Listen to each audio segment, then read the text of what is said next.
तर हॅलो मित्रांनो, स्वागत आहे परत एकदा तुमच्या सर्वांचं आजच्या एकदम कडक धमाकेदार ट्युटोरियलमध्ये, जे की महाशिवरात्री निमित्त आहे. तुम्ही थंबनेलवर बघितलेलंच आहे, बॅनर एकदम खतरनाक झालेला आहे. नक्कीच तुम्हाला आवडणार आहे.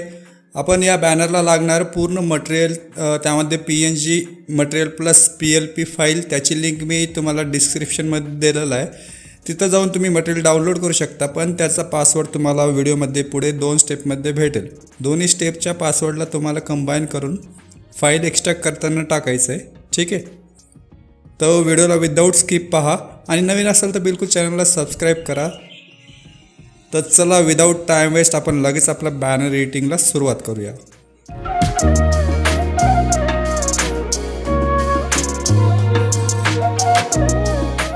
ओके, तर मित्रांनो, आजचं आपलं बॅनर एडिटिंग हे पिक्सल लॅब याच ॲप्लिकेशनमध्ये आहे. तुमच्याकडे हे ॲप्लिकेशन नसेल तर तुम्ही प्ले स्टोअरवरून डाउनलोड करून घ्या किंवा आपल्या टेलिग्राम चॅनलला जॉईन करा. तिथं मी पिक्सल लॅब ॲप्लिकेशनची लिंक पिन करून ठेवलेली आहे, तिथं जाऊन तुम्ही डाउनलोड करू शकता. त्याचे लिंक, आपल्या टेलिग्रामची लिंक मी डिस्क्रिप्शनमध्ये दिलेलं आहे. ठीक आहे, तर फर्स्ट तुम्हाला काय करायचं आहे, पूर्ण व्हिडिओ विदाऊट स्किप पाहायचं आहे. पासवर्ड टाकून फाईल एक्स्ट्रॅक्ट करून घ्यायची. त्यानंतर त्यामध्ये तुम्हाला PLP फाईल भेटेल. ठीक आहे, जे पण कोणी नवीन असतील तर त्यांना पण इझिली अंडरस्टँड होईल की तुम्ही पण 2 मिनिटात बॅनर रेडी करू शकता. तुम्हाला पूर्ण PNG तर फाईल दिलेलं आहे, ते तुम्ही डिफरंट ॲप्लिकेशनमध्ये किंवा सॉफ्टवेअरमध्ये, जसं फोटोशॉप किंवा मोबाईलच्या ॲप्लिकेशनमध्ये पिक्सआर्ट, IBS पेंट, अशा डिफरंट ॲप्लिकेशनमध्ये PNG यूज करून तुमच्या पद्धतीने एक्स्ट्राचे मटेरियल ॲड करून तुम्ही बॅनर तयार करू शकता. इथं मी तुम्हाला डायरेक्ट PLP फाईल ओपन करून दाखवतो, जे की मी तुम्हाला झिप फाईलमध्ये प्रोव्हाइड केलेले आहे. त्यासाठी फर्स्ट तुम्हाला पिक्सल लॅब ॲप्लिकेशन हे ओपन करायचं आहे आणि यामध्ये तुम्हाला इथं काही करायची गरज नाही आहे, साईज वगैरे ॲडजस्ट करायची गरज नाही आहे. डायरेक्ट आपण PLP फाईल ओपन करू. त्यासाठी इथं जे 3 डॉट आहे, या 3 डॉटला टच करायचं आहे आणि यामध्ये तुम्हाला ऑप्शन भेटेल की open.plp फाईल. या ऑप्शनला टच करायचं आहे. टच केल्यानंतर फर्स्ट तुम्हाला PLP फाईल इथं ॲड करून घ्यावं लागेल. डायरेक्टली इथं तुम्हाला शो होणार नाही, दिसणार नाही. त्यासाठी इथं जे .plpचं ऑप्शन आहे लेफ्ट साईडला, त्या .plpच्या ऑप्शनला टच करायचं आहे आणि ज्या पण फोल्डरमध्ये ते तुमची फाईल एक्स्ट्रॅक्ट करून ठेवलेली आहे त्या फोल्डरमध्ये जाऊन तिथं तुम्हाला PLP फाईल भेटेल. ठीक आहे, जे की महाशिवरात्री या नावाने मी सेव्ह केलेली आहे. महाशिवरात्री 2024.plp अशा नावाने ती PLP फाईल तुम्हाला भेटेल. त्या PLP फाईलला टच करायचं आणि ओपन अँड ॲड करून घ्यायचं. मी इथं ओपन ओनली करतो कारण ऑलरेडी फाईल माझी ॲड आहे आणि ओके करून बॅक येतो.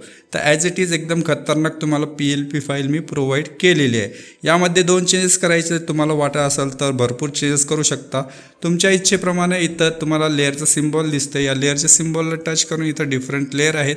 यामध्ये काही काढघाल करायची असेल, एक्स्ट्रा लेअर वगैरे ॲड करायचं असेल, तुमच्या क्रिएटिव्हिटीनुसार तुम्ही ॲड करू शकता. ठीक आहे, तर तुम्हाला फक्त 2 मिनिटात बॅनर रेडी करण्यासाठी फक्त 2च चेंजेस करा आणि बॅनर रेडी करून फटाकसे शेअर करून टाका.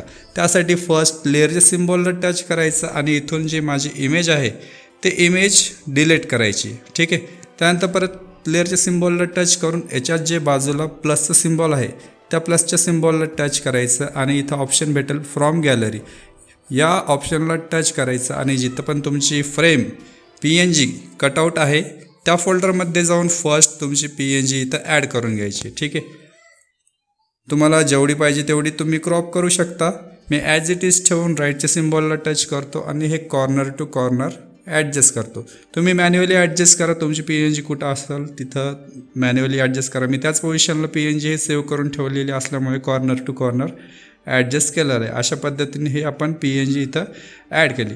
त्यानंतर नेक्स्ट काम करायचं आहे, जे की माझं नाव आहे त्याला एडिट करायचं आहे. त्यासाठी परत लेअरच्या सिम्बॉलला टच करायचं आहे. इथून तुम्हाला टेक्स्टची फाईल दिसते. ठीक आहे, जे नावाची फाईल दिसते त्या लेअरला टच करायचं आणि फर्स्ट अनलॉक करून घ्यायचं आहे. त्यानंतर परत लेअरच्या सिम्बॉलला टच करायचं आहे. तुम्ही या टेक्स्टला डबल टच करा किंवा इथं एचं सिम्बॉल आहे, या एच्या सिम्बॉलला टच करून इथून एडिट करा. एडिट केल्यानंतर सिम्पल आपण जसं मराठीमध्ये इथं नाव टाकतो तशाच पद्धतीने इथं नाव टाकायचं. तुमचं युनिकोड वगैरे काही इथं यूज केलेलं नाही आहे. ठीक आहे, फॉर एक्झाम्पल माहीत आहे सर्व मित्र परिवार टाकून देऊ आपण.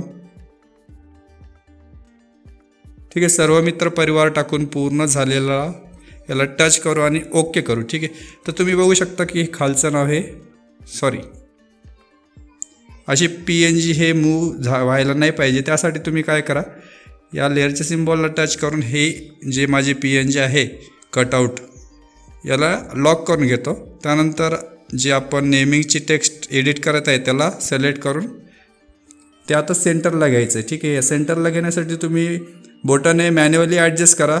बोटाने व्यवस्थित सेंटरला येत नसेल तर त्यासाठी काय करा, इथं एच्या सिम्बॉलला टच करून इथून पोझिशनचं ऑप्शन भेटेल. या पोझिशनच्या ऑप्शनला टच करून ते टेक्स्ट तुम्हाला किती प्रमाणात मूव्ह करायचं आहे ते तुम्ही ॲडजस्ट करून या ॲरोचा यूज करून ते टेक्स्ट सेंटरला घेऊ शकता. ठीक आहे, मी परत क्रॉस करतो आणि बॅक येतो. ॲज इट इज आधी जे नाव होतं तेच ठेवतो. जर खाली तुम्हाला काही तुमचं डेसिग्नेशन वगैरे सरपंच, उपसरपंच, नगर परिषद, महापौर वगैरे वगैरे काही टाकायचं असेल, ठीक आहे, ते तुम्ही खाली याच टेक्स्टचं कॉपी करून टाकू शकता किंवा तुमच्याकडे PNG ऑलरेडी असेल तर ते तुम्ही ॲड करू शकता.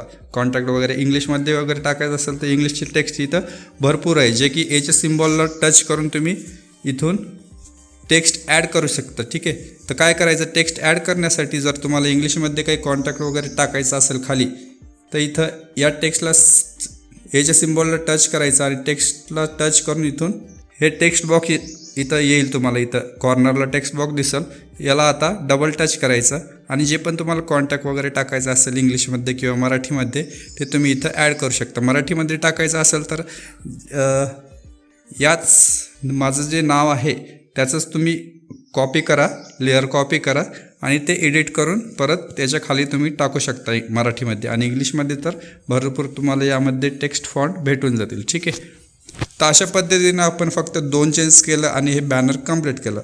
इथं तुम्हाला टेक्स्ट बॉक्स दिसते, याला डिलीट करूया, परत ते मधातच राहील.